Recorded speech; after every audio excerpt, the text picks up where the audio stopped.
Mother or friend? Both. Mother-daughter relationships can get very volatile as well. I think with the changing current, you should always change. It could turn to be quite a damaging relationship. We come running back to our mothers. How do you approach her differently now? I respect her much more. We all learn, and we all have to find our own ways of being good mothers. The mother-daughter relationship, reams have been written about it, books, poetry, plays, because it is indeed, if I can use the word, complex relationship. At one stage in your life, your mother is the authority figure. At another stage in your life, she could be your friend, at least she tries to be your friend. And then there is a stage in your life where she becomes literally your entire support system, emotionally, physically. Welcome to Women on Top. On the show today, the mother-daughter relationship. With us on the show is Dr. Savita Date Menon, clinical psychologist with Apollo Wellness. And we have three generations joining us on the show today. Dr. Ruchi Malhotra, her daughter Ashna Malhotra, who's 13 years old, and Ashna's grandmother, Naresh, is also with us on the show. Great to have three generations on Women on Top. We have two dynamics of mother-daughter relationships that we can talk about. But your daughter's 13. Do you remember what you were like when you were 13? I was quite different than what she is now. I think so. In what ways? She's so much more aware about so many more things that I could not even think of those things. I tell you, 13-year-olds these days are a mighty bunch. Ashna, what's the most important thing for you right now? Nothing as such, but I like my earrings very much. Okay. And my nail polish. And your nail polish. Yep. Today I can see it's red. Yeah. And is there one color that your mother gets annoyed by? Black. We'll talk about black. I can see that black is the in color because the clothes are black as well. You know, when if I say the words adolescence and puberty to you, what are the thoughts that cross your mind? Thoughts are, I have to be on my vigil. I have to tell her so many things which I have not told her earlier on. So those are the basic concerns which I feel that the child needs to be aware. And then they live their own life. They have their own path to choose and make their own decisions. But tell me, your mother must have felt the same way if I said the words to her and you were a 13-year-old. Must have felt the same way, but I am definitely very sure that the kind of exposure which she has had now, I never had that exposure. We're going to talk about the black nails. The black nail polish on the nails. Your mother's reaction when you decided to grow your nails and then when you decided to paint them black, how did she react? She was very angry. I don't like long nails. Please clip up your nails and please remove this black nail polish. So do you think it was the fact that you were growing your nails or the fact that they were painted black? Both of them. Both of them? And did you manage to convince her? Yeah. Persuasive little 13-year-old you've got on your hands. What were the thoughts that crossed through your mind when you said, oh God, she's growing her nails and then she's painted them black? What went through your mind? I was quite upset about it because I have never seen long nails in the family at all. So I reasoned out things with her, but there's nothing which can make her understand that, except for a scolding from a school teacher which she got, and next day she came and clipped her nails. And then on top of it, that black nail polish, that concept has never seeped into my mind, and I don't think it's going to ever seep into me. I think 13 is also an age where, you know, you're trying to find that balance between what you can tell your mother and what you can't tell your mother. And there's always a certain bunch of things that, you know, you don't really feel comfortable telling your mother about. I'm talking about my own experience. What is your dynamic? Do you feel you can tell your mother everything? Yeah, almost everything. 99% of the things. So what's the 1% that you don't like talking about? I won't like talking about it. You won't like talking about it on a television show. You know, trust is something that is built almost at this stage, and it's a tough thing to build. Do you think about that? Yes, absolutely. So I'm trying to be more like a friend to her, and I've discussed lots of things with her which I think as a parent, it's my duty, and as a friend also, I think I need to have that kind of confidence between both of us. So if she came up and she said, I have a boyfriend? I'll have to accept it. I will not say that you can't have boyfriends. I'm going to lock you up in the room. I'm not going to do that. In fact, I have to educate her more about it. So that's what I've been doing, and that's what I've done already. So education is your response to some of these new challenges that come your way. Mothers and daughters anyway have volatile relationships, Dr. Menon. But at this age, when you're going into that new territory, for instance, I hope you're not going to say it, Ashna, but if Ashna turns around and says, I have a boyfriend, she's going through her own changes. But for her mother to come to terms with that is equally difficult. What advice would you give? I think that to begin with, what I'd like to say is that as the years are going by, as your daughter is growing up, you need to definitely start changing your role as well and start becoming a friendlier and friendlier parent. However, a word of caution, you can be a friendly parent, but at all times you remain a parent.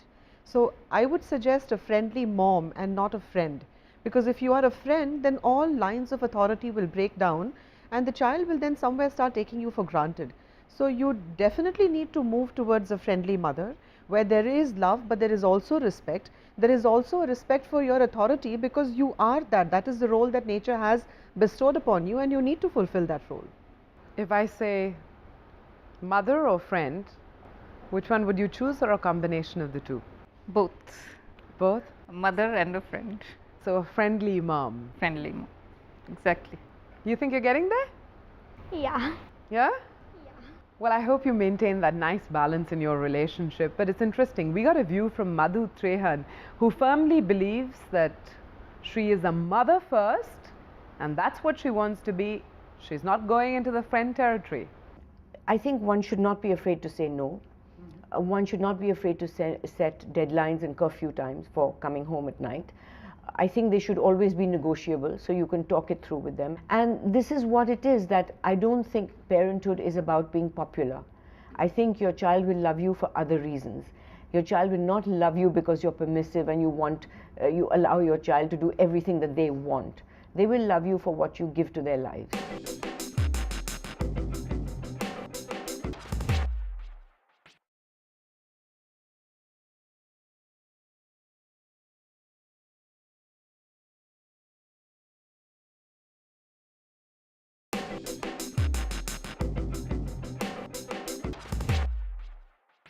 Welcome back. You're with Women on Top. We've been talking to Ruchi Malhotra and her 13-year-old daughter Ashna.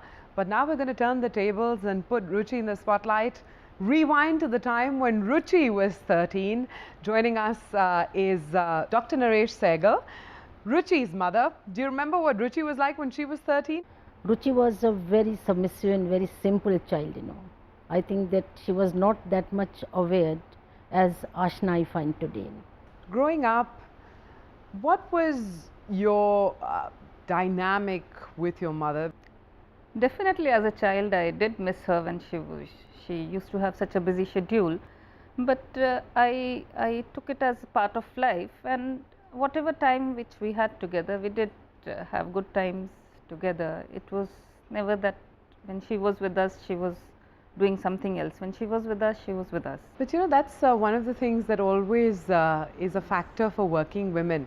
They always have a certain amount of guilt associated with the time that they're away from the house. Dr. Sehgal, would you do things differently if you had a chance to do them all over again as a mother? I think I would like to be a little different now. In what ways? Devoting more time, giving them more freedom. I think the freedom was less to these children at that time when we were working. You can see how Ruchi plays out her role of mother. What do you think she is doing different from you? I think she is giving little more liberty to her child than what we could give, And you approve of that? Yes.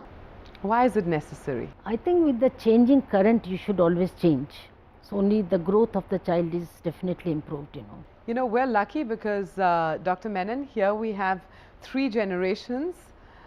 who seem in pretty much harmony with each other's ideas. But from your own experience, mother-daughter relationships can get very volatile as well. Give us a sense of exactly what we're talking about. A mother and daughter share a lot of love, but there is also a lot of competitiveness in that relationship. Every daughter, as much as she loves her mother, wants to be a little taller than her, a little fairer than her, a little prettier than her.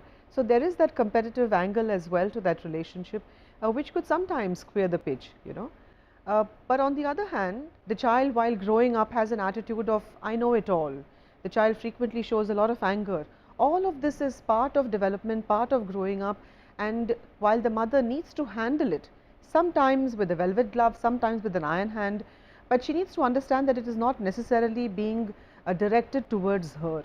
But sometimes mother-daughter relationships can get so intense that they can also end up being very damaging for each other because they affect each other deeply, and when that goes wrong, it can be very damaging for both parties involved. Have you ever encountered such a case?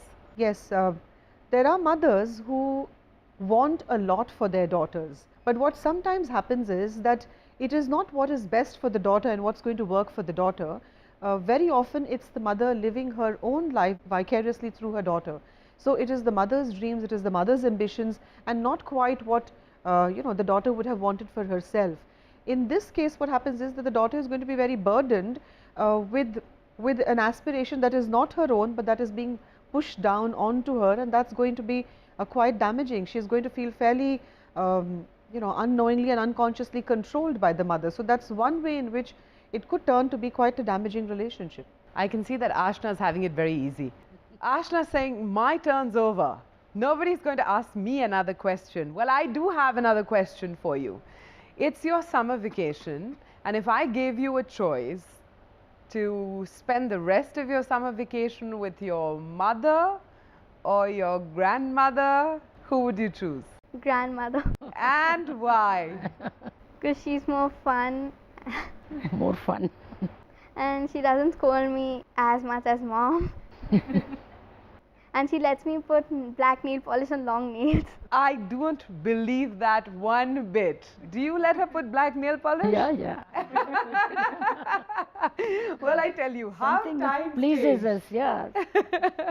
I'd like to have been there with a camera to see what you would have done if Ruchi, as a 13-year-old, had walked up to you with black nail polish. I could never dare to do that. I told you she was more submissive and obedient. You know, these children are very strong.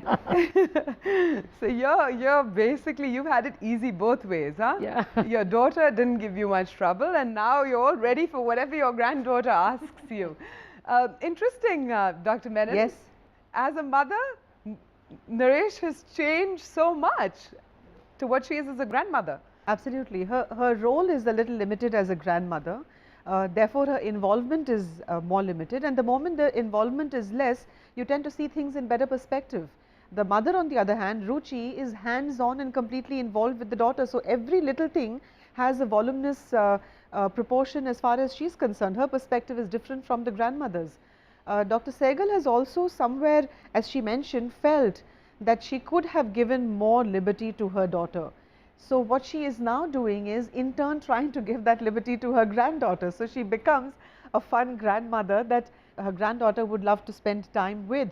But it's holidays that we are talking about. I'm sure if you were to, ask her granddaughter that question again, the rest of the time, she would still love to go to her mom. It's an important point. We come running back to our mothers.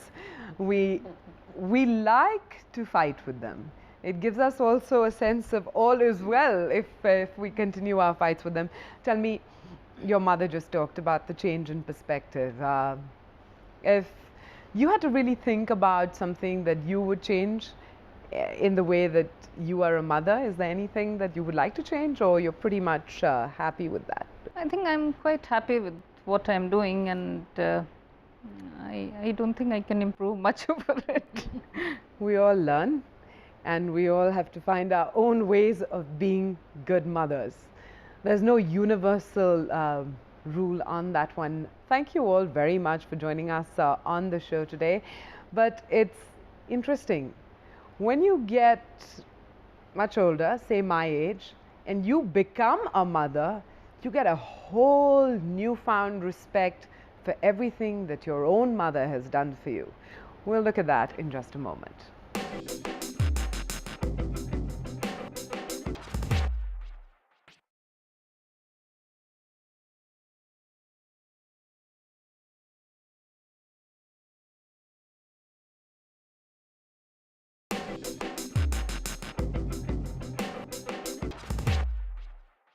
All of us go through exactly the same cycles in our life. Early years, mother is always right. In a sense, mother's word is final. Then there's that rebellious phase where everything that your mother says, you've got to oppose it. And then you get married, you start running your home, you have a child, and it suddenly hits you exactly what and how much your mother has invested in you. We're still in conversation with Dr. Savitha Date Menon on this complex relationships of mothers and daughters, and joining us at this stage is Tamanna Bhatnagar Kapoor and her mother Manju Bhatnagar. Thanks very much for joining us on the show today.